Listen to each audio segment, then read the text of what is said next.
Ladies and gentlemen, welcome here in Karlsruhe for this WCC News. Mesdames et messieurs, bonjour et bienvenue ici à Karlsruhe pour ce moment de nouvelles du Conseil œcuménique des Églises.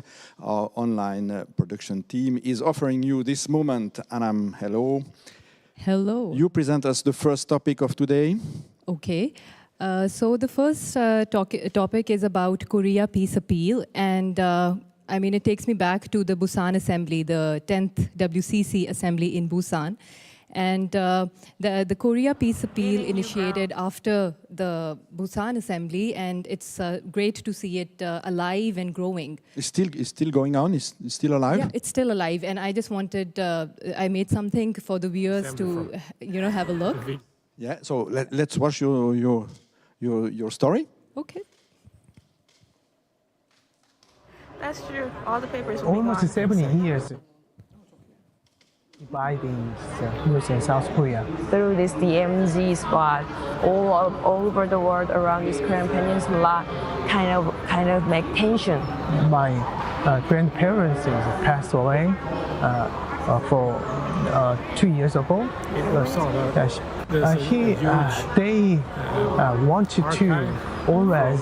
I want to go to North Korea. Pictures of black and white movies. So many families separated people, by somewhere world. out. Peace Appeal is a kind of international campaign for raising our voice. And You have 2 minutes. And establish the peace agreement. And it has been started from 2020, the 70th anniversary of the outbreak of the Korean War. And it will be continued by next year, 2023, the 70th anniversary of the Armistice Agreement. So this is 4 years international campaign raising our voice for peaceful reunification of the Korean Peninsula. This is not from just by NCC Korea, not just from the faith-based organizations. It is very much a joint campaign from the civic society as well in Korea and abroad. For example, from Canada, from Taiwan, from Japan, and from America, of course, Germany, the World Council of Churches, of course, with EFK member churches. It's kind of broadened campaign from all over the world. I'm very much grateful and thankful to World Council of Churches to promote the action plans from the Busan Assembly that was going on still now, and then that one of the results is the Korea Peace Appeal campaign.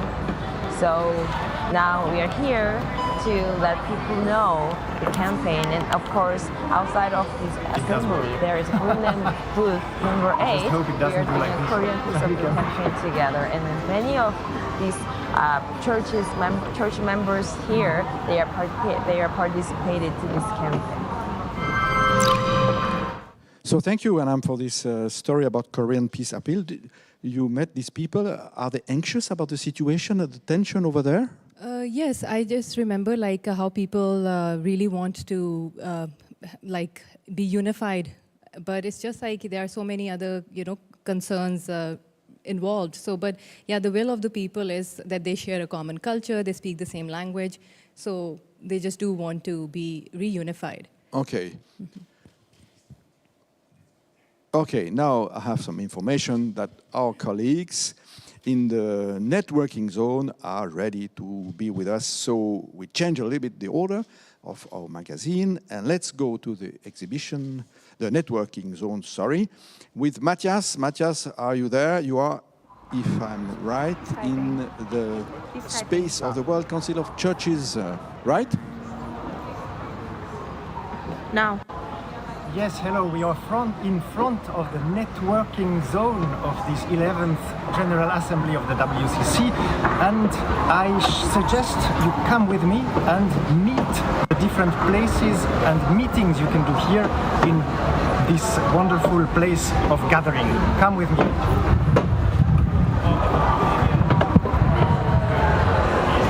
So it's a quite big hall, and on my right, when I enter, there is the stand of the German Evangelical Church, one of the hosting churches, and if you go inside of the small minibus, you can even make a photograph of yourself. Just behind me, a stage where many meetings, full program of meetings is on. Now there's just a small break, but you can see the program on the screen. And on the other side, ACT Alliance has a small corner for his information. But if you go further, there is also the Swiss Reformed Church's place. Come with me.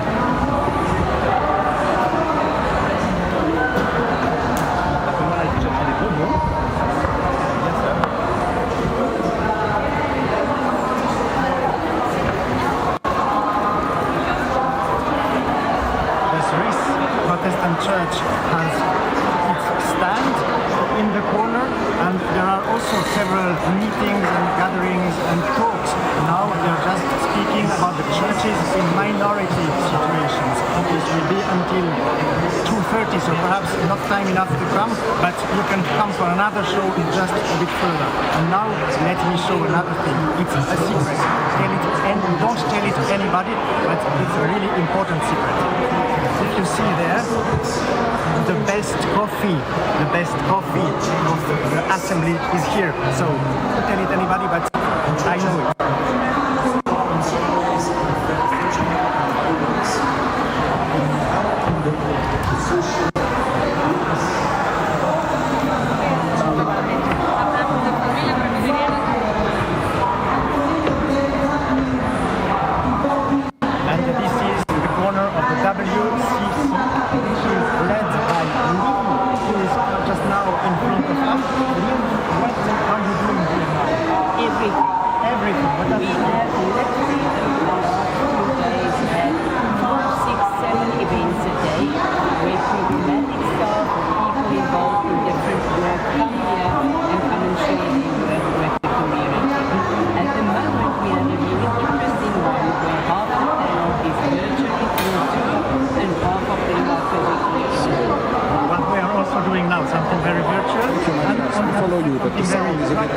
Very material books. To transmit from your place. So the place where the church's library is working sessions and they work in a wide variety. Suppose it's the head of the In the place. last 3 months, we published 29 new publications, and all of them are here in a field office for people to see, and then very importantly, available for download from our website. So, thank you, Lynn. Everybody, if you have time to read during the assembly, don't hesitate, come here. There are many very interesting books.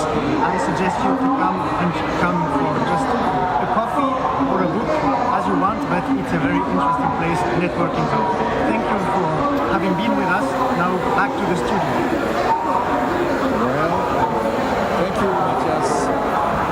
Thank you, Matthias, for this live from the networking zone. Sorry for the sounds. It's complicated to deal with the sound sometimes, so I imagine that you imagine yourself what he was saying, presenting these various parts of the networking zone, the Swiss part, the German part, the World Council of Churches part, and ACT Alliance part. It's a nice place where people are meeting over there. So let's go to the second story. The second story is about the work of the Christian Blind Mission. They are doing an amazing work. I saw it myself when I was a journalist and I traveled in Africa. Let's see this presentation made by Sean.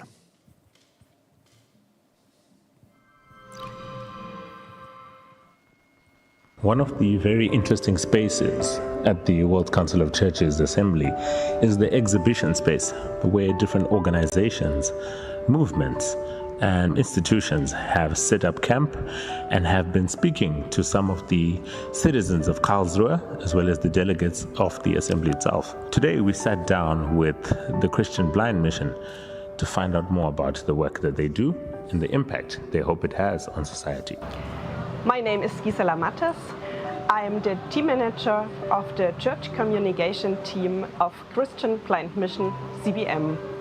I'm working in Germany, and my task is to do awareness raising in German churches for the mandate of Christian Blind Mission, People with Disability and Inclusion. Christian Blind Mission is an organization and development organization for people with disability and inclusion. We are working in nearly 50 countries of the Global South in nearly 400 projects. We are focused on eye health. It's nearly 36 million people are blind worldwide and 90% are living in development countries. One focus is to fight against cataract. This is a cataract simulation classes. You can see only light and dark. And every year we organize 600,000 surgeries on cataracts in our project. We give the people not only their sight back, we give them their lives back. So they can enjoy their lives, they can earn money for their family, and they can be a part of the society and of the churches. Another important point in our work is inclusion.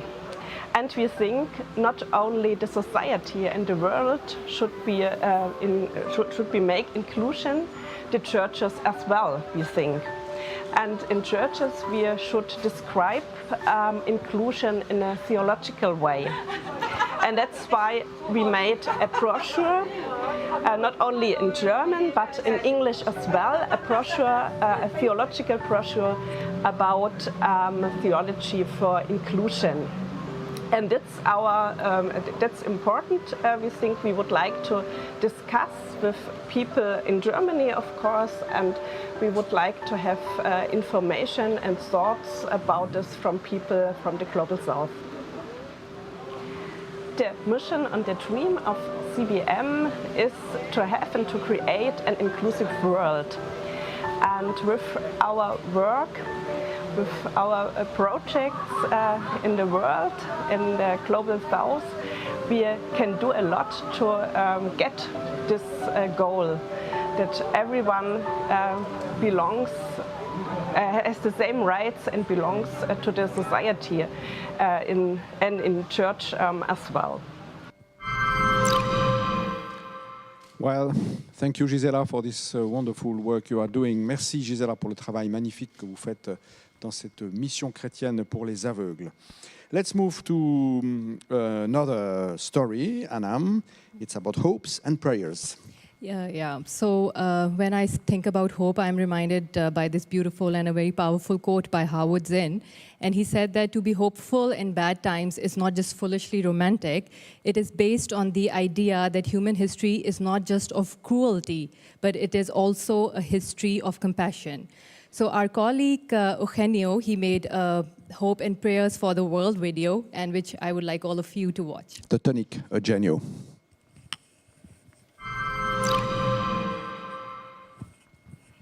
We asked some assembly participants what is their hope for the world and what are their prayers. I would like to invite you to watch their answers. I speak from the perspective of an indigenous person. My hopes for a united world is for the people to be reconciled with the world and not the other way around. People reconciling themselves with each other in a way that there is a greater understanding and openness, the willingness to listen to one another. My hope and prayer for the world is that we will be people who embody and enact love, which is really justice throughout the world, that we would be proximate to the margins where people are in poverty, marginalized by various crises and violence, and that we will be people who demand peace, which is not just an absence of war, but is a true presence of love and justice. In prayer, as we carry each other in our heart, we become one with each other. So my prayer for the world's peace and unity is that we will transcend all boundaries. We will see how we can proactively engage with the one who is different from us and learn from the other and walk with them in what I call as witness, WITHNESS, solidarity. My specific prayer is for the peace and justice in the whole world, especially talking about the Pakistan perspective where we are facing the floods, because the peace has a strong connection with the prosperity and poverty. So I wish and I pray through this WCC assembly that may the world see the miseries of the underdeveloped countries and maybe come up with something stronger and bigger for the world. So you could see the light in the eyes of all these partners. They are really sharing their hope and part of their prayers for the world. Let's move to the last story. And the last story is not being made by people here in Karlsruhe, but our fellow Ewan Clark Wallace. He's in New Zealand. Thanks a lot, Ewan, to send us this very interesting topic. Let's go to the season of creation in New Zealand.